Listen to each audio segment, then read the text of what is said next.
परिचय। अजय, आओ एक खेल खेलते हैं। कौन सा खेल विजय? तुम अपने मन में किसी भी संख्या के बारे में सोचो। इस खेल के अंत में मैं तुम्हें वह संख्या बता दूंगा।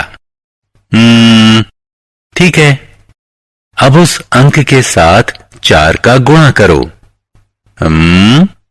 ठीक है, कर लिया। अब गुणनफल के साथ 5 जोड़ो। ठीक है, कर लिया। अब बताओ क्या परिणाम मिला? 65। अब मैं तुम्हें वह संख्या बताता हूं जो तुमने पहले सोची थी। क्या वह संख्या 15 है? वाह विजय, ये तुमने कैसे जाना? अजय, मैंने सरल समीकरण के उपयोग से ऐसा किया है। मैं भी यह जानना चाहता हूं। आओ मैं तुम्हें सरल समीकरणों के बारे में बताता हूं।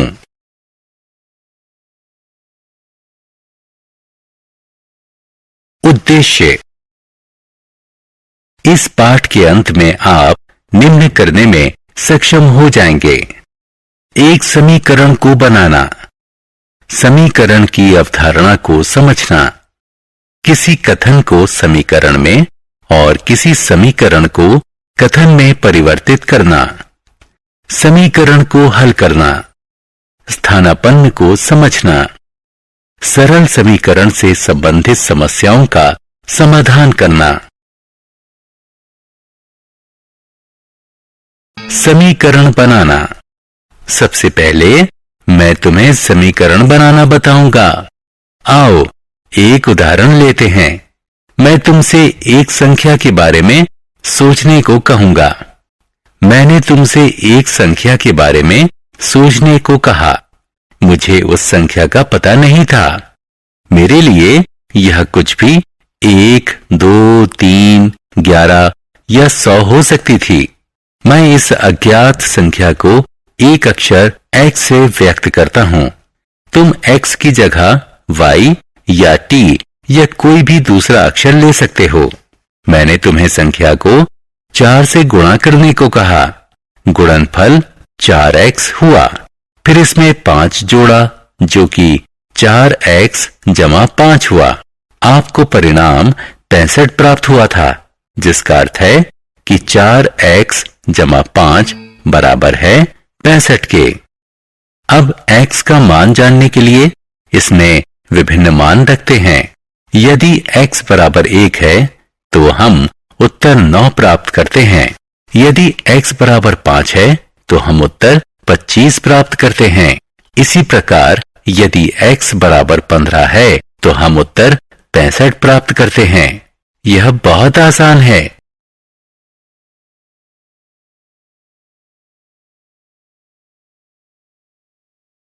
समीकरण 1। विजय, क्या तुम बता सकते हो कि समीकरण क्या होता है? समीकरण में सदैव समानता का एक चिन्ह होता है। समता के चिन्ह से पता चलता है बाईं ओर के व्यंजक का मान चिन्ह के दाईं ओर के व्यंजक के मान के बराबर है। यदि दाईं ओर बाईं ओर के व्यंजक का मान परस्पर बदल दिया जाए तो भी समीकरण समान रहता है। अब मैं तुम्हें एक कथन दूंगा।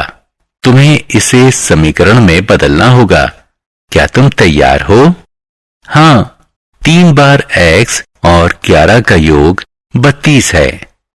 3 बार x हुआ 3x। 3x और 11 का योग होगा 3x जमा 11 योग हुआ 32। तो समीकरण 3x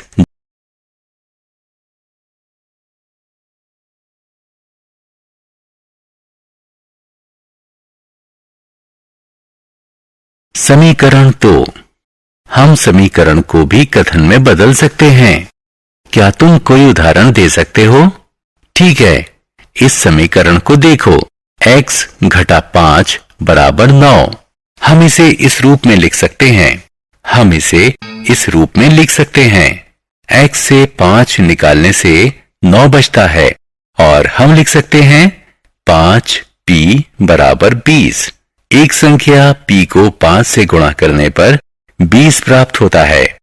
यह सही है।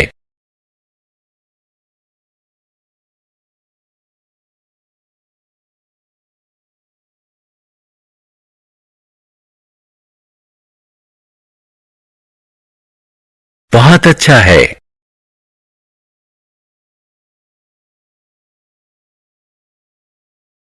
समीकरण को हल करना।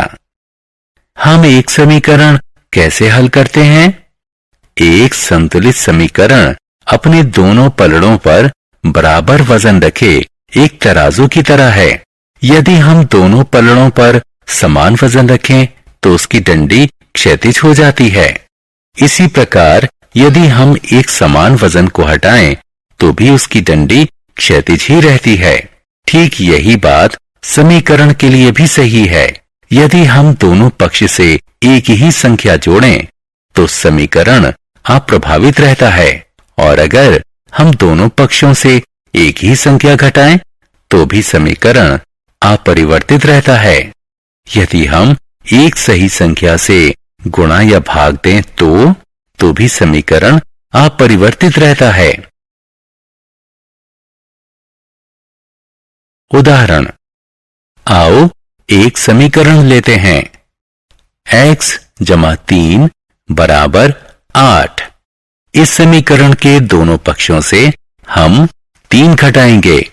नया बायां पक्ष है x जमा 3 घटा 3 बराबर x, और नया दायां पक्ष है 8 घटा 3 बराबर 5। इस प्रकार हम x बराबर 5 प्राप्त करते हैं। लेकिन हमें 3 क्यों घटाना चाहिए? कोई दूसरी संख्या क्यों नहीं? क्योंकि 3 घटाने से दायां पक्ष x के बराबर हो गया। क्या तुम्हें यकीन है कि यह संख्या सही है? हम x की जगह में उत्तर रखकर इसकी जांच कर सकते हैं। यदि दायां पक्ष बाएं पक्ष के बराबर है तो जवाब सही है। हम देख सकते हैं कि यहां बायां पक्ष दाएं पक्ष के बराबर है, इसलिए हमारा जवाब सही है।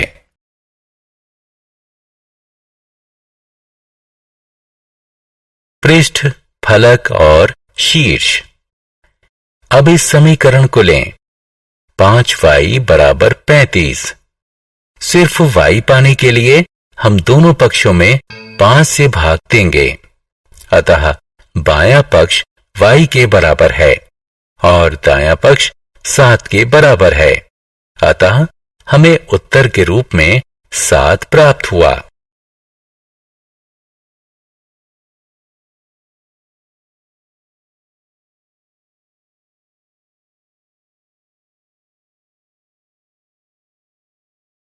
पुनः प्रयास करें।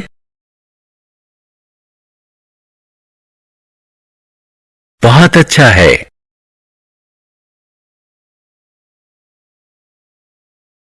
उदाहरण, अजय, क्या तुम इस समीकरण को हल कर सकते हो? हाँ, बाएं हाथ में p प्राप्त करने के लिए हम दोनों पक्षों में 5 जोड़ देंगे। हम पाते हैं कि 12p बराबर है 30 के। अब 12 से दोनों पक्षों को विभाजित करते हैं। उत्तर मिला p बराबर 5/2। बहुत अच्छा। क्या तुम जानते हो कि हम इन प्रश्नों को स्थानापन्न से भी हल कर सकते हैं? स्थानापन्न क्या है? आओ मैं तुम्हें समझाऊंगा।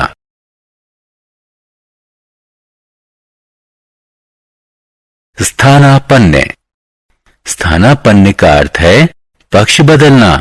उदाहरण के लिए इस उदाहरण में हमने 5 का पक्ष बदल दिया है, और जब हम किसी संख्या का स्थानापन्न करते हैं तो धन ऋण में बदल जाता है और ऋण धन में बदल जाता है। और अब 12 को स्थानापन्न करके p 30/12 हो जाता है, जो कि बराबर है।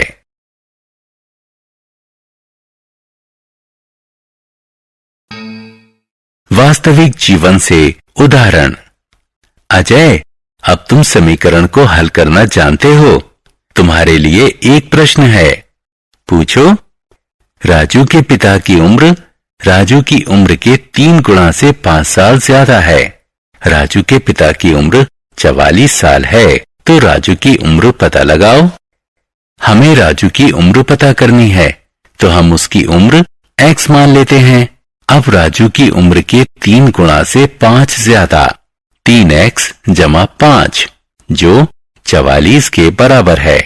अब हम इस समीकरण को हल करेंगे। 5 को दाएं तरफ स्थानापन्न करने पर हमने प्राप्त किया 3x बराबर 39 के। 3 को दाएं तरफ स्थानापन्न करने से हमने पाया कि x बराबर है 13 के। इसलिए राजू की उम्र 13 साल है।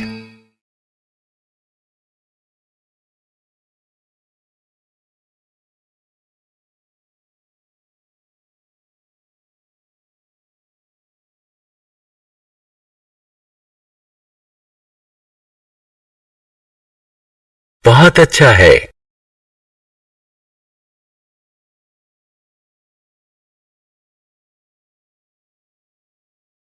सारांश।